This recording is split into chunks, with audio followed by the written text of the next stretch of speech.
Hello everyone, रघुवर GK में आप सभी का स्वागत है। आज हम लोग बिहार बीएड इंट्रेंस एग्जाम 2023 से रिलेटेड जीके के टॉप 20 क्वेश्चंस का डिस्कशन करेंगे। साथ ही हम एक एक क्वेश्चन से रिलेटेड इंपॉर्टेंट फैक्ट्स को भी देखेंगे। तो आप वीडियो को अंत तक देखें और वीडियो पसंद आए तो चैनल को सब्सक्राइब जरूर करें। तो चलिए आज का क्लास हम स्टार्ट करते हैं। हमारा फर्स्ट क्वेश्चन है, स्वतंत्र भारत के राष्ट्रीय ध्वज का डिजाइन निम्नलिखित में से किसने बनाया था?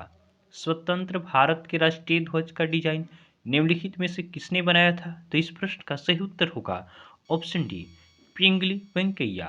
तो स्वतंत्र भारत के राष्ट्रीय ध्वज का डिजाइन पिंगली वेंकैया द्वारा तैयार किया गया था। ध्यान देंगे, भारत के राष्ट्रीय ध्वज की लंबाई और चौड़ाई का अनुपात 3:2 है। कितना है? तो आपका तिरंगे का लंबाई और चौड़ाई का अनुपात आपका 3:2 है।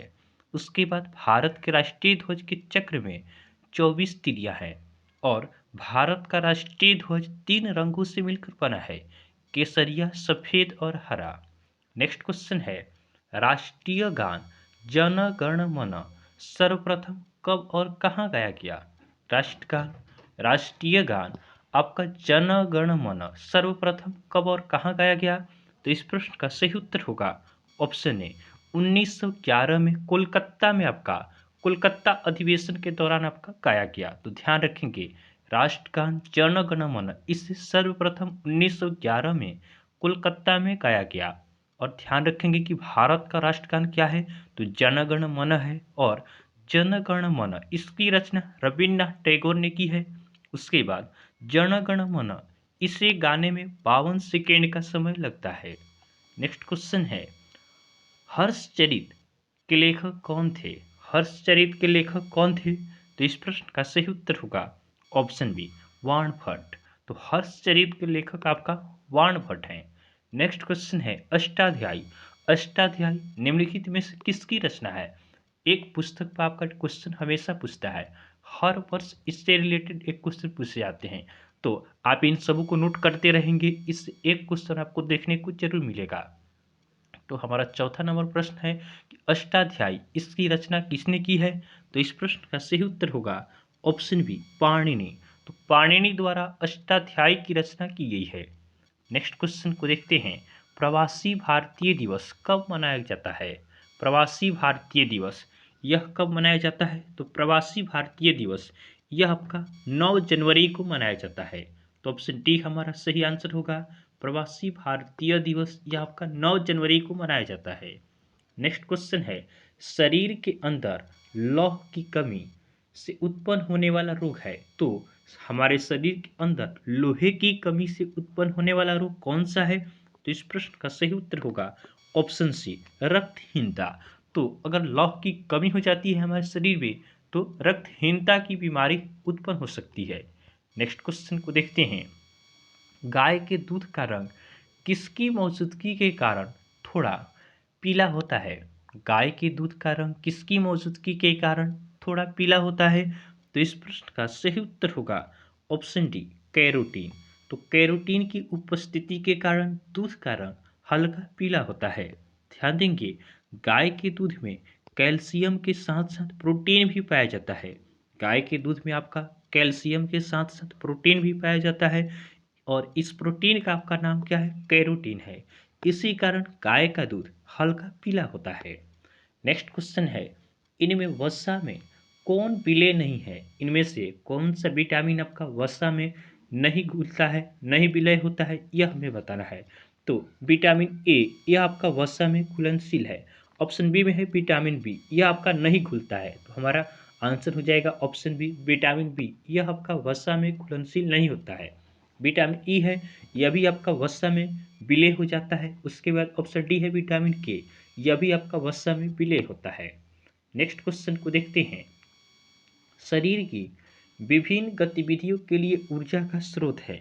तो शरीर की विभिन्न गतिविधियों के लिए ऊर्जा का स्रोत क्या होता है? तो यह आपका होता है कार्बोहाइड्रेट। ऑप्शन डी हमारा सही आंसर होगा। कार्बोहाइड्रेट क्या करता है? यह हमें तुरंत एनर्जी प्रदान करता है, इसलिए इसे कहा जाता है कि शरीर की विभिन्न गतिविधियों के लिए आपका ऊर्जा की स्रोत क्या होता है? तो ऊर्जा का स्रोत आपका कार्बोहाइड्रेट होता है। नेक्स्ट क्वेश्चन है, कपास की खेती के लिए सर्वोत्तम मिट्टी होती है। तो कपास की खेती यह आपका किस प्रकार की मिट्टी में सबसे अच्छे तरीके से होता है? तो यह आपका काली मिट्टी में होता है। ऑप्शन ए हमारा सही आंसर होगा। काली मिट्टी में आपका कपास की खेती काफ़ी अच्छे ढंग से होता है। नेक्स्ट क्वेश्चन को देखते हैं। निम्नलिखित में से कौन सी मिट्टी सूख जाने पर ईंट की तरह कठोर एवं गीली होने पर दही की तरह लिपलिपी हो जाती है? निम्नलिखित में से कौन सी मिट्टी सूख जाने पर ईंट की तरह कठोर एवं गीली होने पर दही की तरह लिपलिपी हो जाती है? तो इस प्रश्न का सही उत्तर होगा ऑप्शन ए लैटेराइट। तो लैटेराइट ऐसा मिट्टी होता है, इसमें क्या होता है कि जब यह सूख जाता है तो ईंट की तरह कठोर हो जाता है, और जब यह गीली हो जाता है तो यह आपका दही की तरह लिपलिपा हो जाता है। ध्यान देंगे, लैटेराइट मिट्टी में लोहा, एल्यूमिनियम और चूना अधिक मात्रा में पाया जाता है। नेक्स्ट क्वेश्चन है, मृदा अपरदन रोका जा सकता है। तो मृदा को अपरदन होने से कैसे रोके जा सकते हैं? तो मृदा अपरदन मतलब क्या होता है? मृदा को क्षय होने से बचाना।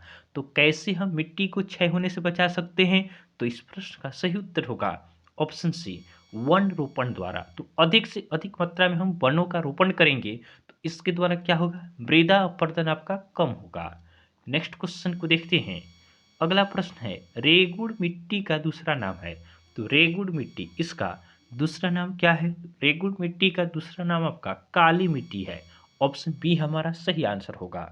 नेक्स्ट क्वेश्चन है, किस प्रकार की मिट्टी में कार्बनिक पदार्थों की अधिक मात्रा होती है?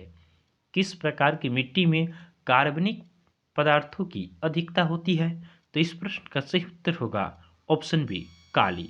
काली मिट्टी में क्या होता है? इसमें आपका कार्बनिक पदार्थों की अधिकता होती है। ध्यान देंगे, काली मृदा का निर्माण वैशाल चट्टानों से होता है। किससे होता है? तो काली मृदा, इसकी निर्माण वैशाल चट्टानों से होती है। उसके बाद पृथ्वी के अंदर आयरन की मात्रा ज़्यादा होती है, जिसके कारण काली मृदा आपका काली होती है।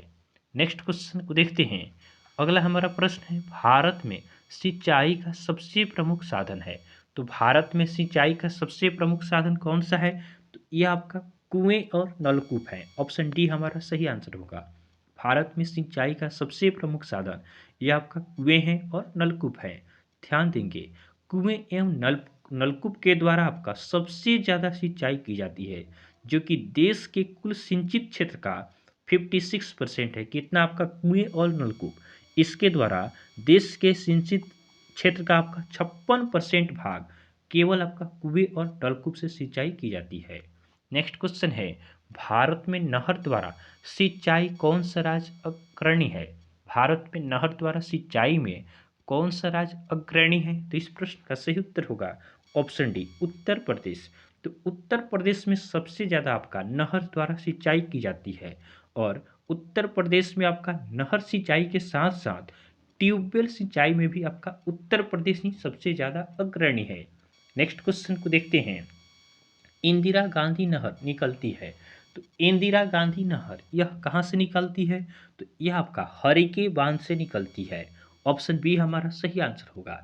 इंदिरा गांधी नहर यह आपका हरिके बांध से निकलती है। और इंदिरा गांधी नहर, इसकी लंबाई कितनी है? तो इंदिरा गांधी नहर, इसकी लंबाई आपका 649 किलोमीटर है। नेक्स्ट क्वेश्चन है, जिम कॉर्बेट राष्ट्रीय उद्यान कहाँ है? जिम कॉर्बेट राष्ट्रीय उद्यान यह आपका उत्तराखंड में स्थित है। तो हमारा सही आंसर क्या होगा? ऑप्शन डी हमारा सही आंसर होगा। जिम कॉर्बेट राष्ट्रीय उद्यान यह आपका उत्तराखंड में है। नेक्स्ट क्वेश्चन है, काजीरंगा राष्ट्रीय उद्यान किसके लिए प्रसिद्ध है? काजीरंगा राष्ट्रीय उद्यान यह आपका किसके लिए प्रसिद्ध है? तो यह आपका गैंडों के लिए प्रसिद्ध है। तो ऑप्शन डी हमारा सही आंसर होगा। काजीरंगा राष्ट्रीय उद्यान यह आपका गैंडों के लिए फेमस है, और यह काजीरंगा राष्ट्रीय उद्यान आपका असम में है।